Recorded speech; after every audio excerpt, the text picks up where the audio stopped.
Sejam todos muito bem-vindos a mais um vídeo aqui no canal falando de tática. Vitão chegou ao Rio de Janeiro, chegou ao aeroporto do Galeão. Estou deixando vocês aí com algumas imagens da chegada do zagueiro, dando crédito, obviamente, ao Coluna do Fla. Peguei essas imagens lá no YouTube do Coluna do Fla. Aquela confusão de sempre, né?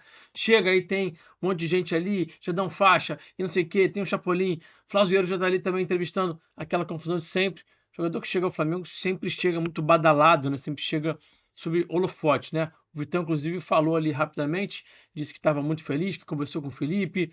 Os jogadores estão querendo jogar no Flamengo, mesmo sabendo que não vão ser titulares absolutos, porque a concorrência é muito grande, especialmente no caso ali da zaga. A turma está querendo, levantar a taça, né? Enfim, bacana a chegada do Vitão e com a chegada de um quarto zagueiro cascudo, o Flamengo tem agora 4 zagueiros mais experientes. O uso do esquema de 3 zagueiros pode passar a ser um pouco mais frequente, pode ser um pouco mais usual, tá? É uma possibilidade, tá? É uma possibilidade. Vamos voltar lá atrás para quando o Felipe assumiu o Flamengo, né? E ele foi perguntado sobre o uso de diferentes esquemas. Então, nesse episódio ele falou o seguinte, olha, um time tem que ser capaz de dominar pelo menos 2 esquemas diferentes. E aí ficou aquela expectativa sobre o uso mais frequente do esquema com 3 zagueiros, com a linha de 5, 2 alas. Acabou que acontecia muito pouco. O Felipe acabou até tendo que usar logo, né? Porque perdeu ali o Bruno Henrique expulso naquela partida contra o Corinthians. Ele faz a linha de 5 ali, jogando um 5-3-1, né? Defendendo o bloco médio, bloco baixo, né? Depois ele usa muito pontualmente, realmente assim, em situações muito específicas. Usou na final da Copa do Brasil também, para poder se proteger um pouquinho mais ali do ataque do Atlético Mineiro, mas em 25 a gente viu isso acontecer realmente só em situações específicas, quando perdeu um jogador, né? Então a gente imagina que isso eventualmente pode acontecer mais. Por quê? O que acontecia até então? Se o Felipe pensasse em usar 3 zagueiros, ele teria no banco um zagueiro muito jovem. E aí, se ele tem só os 3 zagueiros titulares dele, os 3 zagueiros que ele confia mais, digamos assim, né? Em campo, ele não tem alguém para substituir caso alguém se machuque. Claro que sempre tinha a possibilidade de usar o Alexandre, né?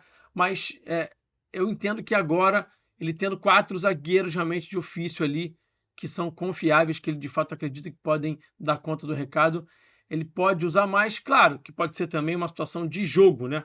Não necessariamente começar jogando com 3 zagueiros. Mas eu entendo que isso é algo que a gente pode ver mais, tá? E eu quero explorar um pouquinho isso com vocês aqui no campinho. Estou trazendo aqui um campinho para vocês, para a gente poder explorar um pouquinho, entender essas possibilidades, especialmente pensando na própria função do Vitão, como é que ele poderia se encaixar num eventual esquema de 3 zagueiros, tá? Vai deixando o like, não se esquece não do like, não se esquece da inscrição, também hypa, comenta e compartilha aqui o conteúdo. Vamos para o campinho. Então esse aí é o elenco do Flamengo, dos jogadores que o Felipe usa mais, né? Na reta final de 2025, esses foram os caras que estavam entrando em campo, né? Aí eu tirei, por exemplo, o Michael, eu tirei, por exemplo, o Alan, né? Só deixei os caras que o Felipe estava usando eventualmente, deixei inclusive até o Wallace Ampo, que foi titular lá contra o Sport, na reta final também já do Brasileirão, embora ele seja um cara pouco utilizado, né? Mas a gente sabe que esses são os caras que o Felipe usou mais, né? E aí vamos aqui para a escalação do Flamengo contra o PSG, né? O Flamengo usou essa escalação aí, o Pedro não estava disponível, né? Então a gente tinha aí Rossi, Varela, Léo Ortiz, Léo Pereira, Alexandro, Pulgar, Jorginho, Plata, Arrascaeta, Carrascal e Bruno Henrique. É claro que tem variações em cima disso aí, o Carrascal pode jogar do lado direito também com o Lino do lado esquerdo, o Plata faz diferentes funções, a dupla de volante pode variar também dependendo do esquema, dependendo de quem está também saudável, está pronto para jogar, né? Então a gente sabe que o Felipe faz mudanças, mas lembrando da escalação da partida contra o PSG, foi essa aí, né? Aí você tem a chegada desse cara aí, né? Que é o Vitão. Ele chega ao Flamengo para ser mais um zagueiro de confiança, um zagueiro confiável, digamos assim, com todo respeito, obviamente, ao João Vitor, que eu continuo dizendo que é um bom jogador, mas que acabou não conseguindo se manter ali tranquilo para poder jogar, cometeu erros, e a gente viu que ele ainda precisa de um pouquinho mais de tempo, né? Então vamos pensar no Flamengo aqui com 3 zagueiros, ainda assim o Vitão, né? O Vitão chega para ser uma quarta opção dessa equipe. O Danilo, obviamente, está na frente do Vitão. Então vamos pensar aqui num 3-4-2-1, com Rossi, Léo Ortiz, Danilo, Léo Pereira, Varela e Ayrton Lucas. E aí, por que eu estou colocando o Ayrton Lucas aqui? Porque o uso do esquema com 3 zagueiros pode estar diretamente relacionado à ausência do Alexandre. A gente sabe que o Flamengo precisa, o Felipe, né, precisa volta e meia poupar o Alexandre. Então, como você vai poupar o Alexandre, dá para pensar em 3 zagueiros, porque o Ayrton Lucas a gente sabe que tem alguns probleminhas defensivos.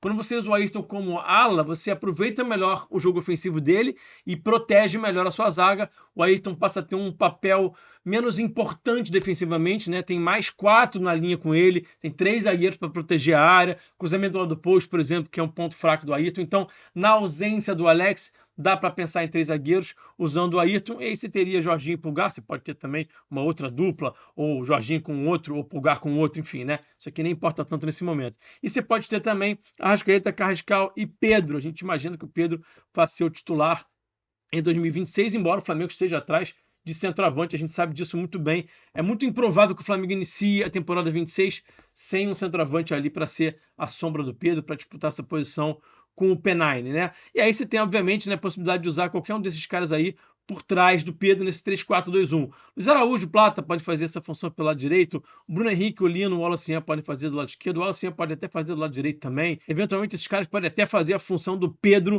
se o Felipe achar que é necessário, que faz sentido, tá? E aí, como é que esse time marcaria, né? Esse time marcaria, voltando para aquela escalação principal, né? Aquela primeira escalação que eu botei, marcaria no 5-3-2. A gente sabe que o Felipe gosta de marcar no 5-3-2 quando está no esquema com 3 zagueiros, faz a linha de 5, colocaria ali Pulgar, Jorginho e Carrascal para marcar numa segunda linha, com o Arrascaeta mais avançado com o Pedro, ao lado do Pedro, né? E aí, se eventualmente o Felipe não tiver nenhum dos 2 laterais disponíveis, se de repente o Alexandre está machucado e o Arthur Lucas está suspenso, tem possibilidade também dele usar outros jogadores ali na ala esquerda, sim. Uma possibilidade que eu já falo há bastante tempo, que me agrada, que eu acho legal, é o Luiz Araújo, porque ele daria profundidade, ele sabe cruzar muito bem, pode chegar na linha de fundo e trazer cruzamentos perigosos para a área, bate bem na bola, sabe entrar em diagonal também batendo na bola e marca bem também. Ele é um leão marcando, vocês sabem disso muito bem. E outro cara que chegou para o Flamengo no segundo semestre de 2025 e que jogou muito de ala lá na Espanha foi o Samuel Lino. Então o Flamengo também pode pensar numa formação um pouquinho mais ofensiva, tendo um atacante como ala, um ponta como ala, nesse 5-3-2 aí quando defende, mas que seria, na verdade, uma plataforma de 3-5-2 ou de 3-4-2-1. Então tem bastante opção também para essa ala esquerda aí do Flamengo e dá até para pensar também, de repente, num atacante fazendo uma ala direita, caso o Flamengo esteja precisando de um resultado, que é uma formação com 3 zagueiros, mas bastante ofensiva, né? Tá, Rafa, mas e aí? Cadê o Vitão nessa história toda? O Vitão entraria aqui nesse contexto do Flamengo já em último terço, vamos colocar o Flamengo, né, nesse 3-2-4-1, que é essa formação que o Flamengo entra em último terço, né? O Flamengo já está bem avançado, já está ali instalado no campo do adversário. O Vitão seria esse cara da sobra, né? O Vitão seria esse cara do corredor central, você teria o Ortiz do lado direito, o Léo Pereira do lado esquerdo e o Vitão mais centralizado para ser o cara da sobra. Então, o Felipe pode optar, de repente, pelo Vitão em detrimento do Danilo, se ele precisar de um cara que vai correr para trás muito rápido, se ele entender que o adversário contra-ataca muito bem, consegue tirar essa bola da zona de pressão muito rápido. Então, se o Flamengo não conseguir pressionar pós-perda, o que tem que fazer?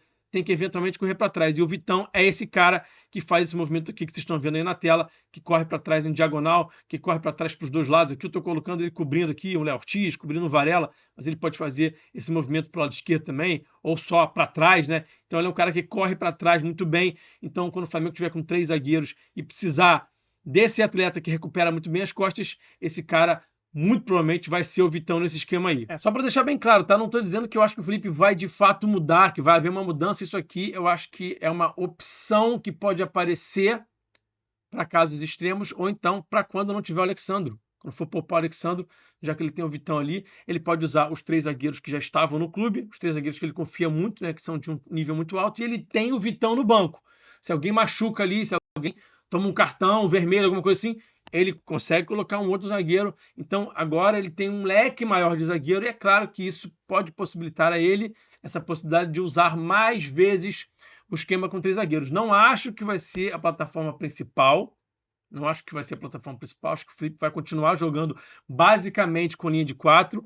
A preferência dele, acho que isso já ficou bem claro, mas preciso reforçar aqui mais uma vez. Acho que agora que ele tem 4 zagueiros mais cascudos, esse leque, essa possibilidade dele usar 3 zagueiros aumenta um pouquinho mais. Vamos ver como é que ele vai lidar com isso na temporada. Estamos curiosos para ver essas variações táticas, obviamente, em 2026. Não é isso? Gente, eu quero agradecer mais uma vez pela audiência. Não esquece do like, não esquece também de compartilhar, de hypar e de comentar e de se inscrever nesse canal. Até o próximo vídeo, um abração e eu fui, saudações.